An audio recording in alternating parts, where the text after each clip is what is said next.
So last Sunday I went out and I had a horrible session. I got on the boat, we were bombing through the water, and one of my kites just got picked up by the wind. It flew off the back of the boat. We didn't notice, and I guess it just sunk to the bottom of the bay. Then we get to the spot, I step off the boat, and immediately step on something sharp. There's a bit of a cut there.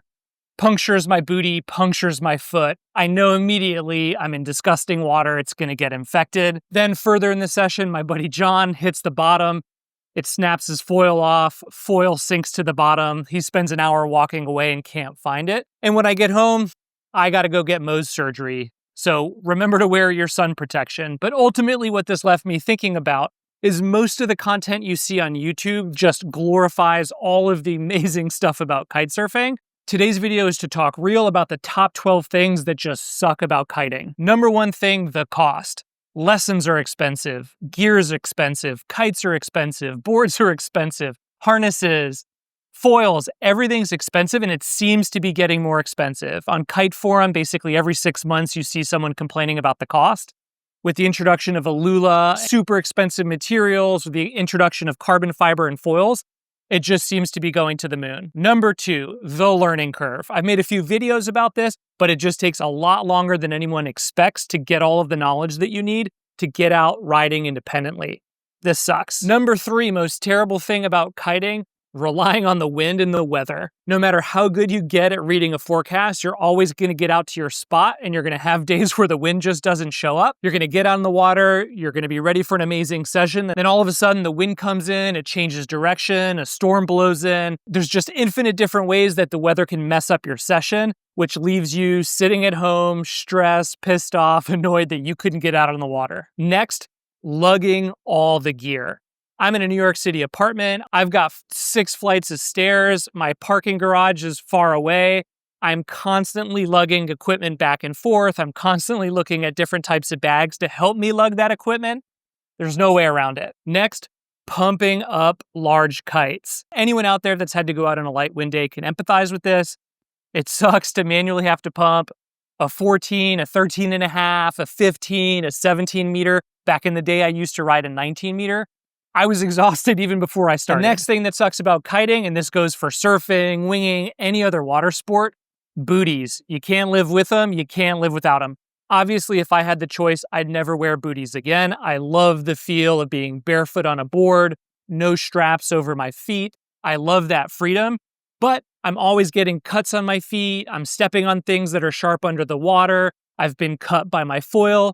It all gets infected, and then I'm out of the water for weeks on end, so there's just no way around it. You need to be wearing booties if you don't want to put yourself at risk. Next, finding new kite spots. When you travel to new locations or where you end up in areas where you haven't kited before, it's always a hassle to find information on where you can kite, where you're allowed to kite, where it's safe to kite, how to avoid obstacles, electrical lines, things that are under the water that you don't know about.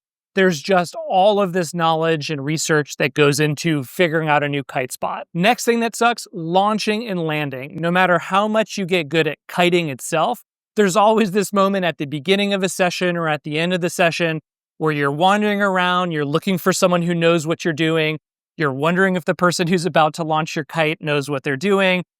You're doing some sort of sketchy self-launch and self-land. No matter what you do, the launching and landing is the riskiest part of the process, and I get it. I think this is why a lot of people end up moving to winging. Cool. Next one, I talked about carrying the gear, but storing the gear is a pain too. Yet again, I have a small New York City apartment. I'm using the shower in my upstairs bathroom to just put everything there.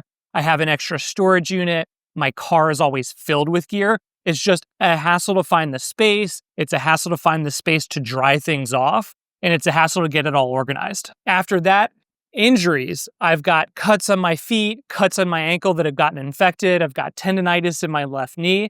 Overall, I've been really healthy and haven't had any major injuries, but the foot cuts in particular are just such a hassle. I hate being on antibiotics.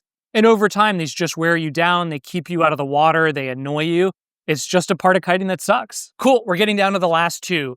Number 11, isolation. So sure, you can socialize with other kiters on the beach, but once you're out on the water, you're largely on your own. You're not necessarily getting close enough to other people to interact. And so it's kind of social before and after. but the kiting itself is almost always a very solitary experience. It's just not as much fun as another sport where you're directly interacting with people the entire day. So last but not least, I think the marketing in the kite industry sucks.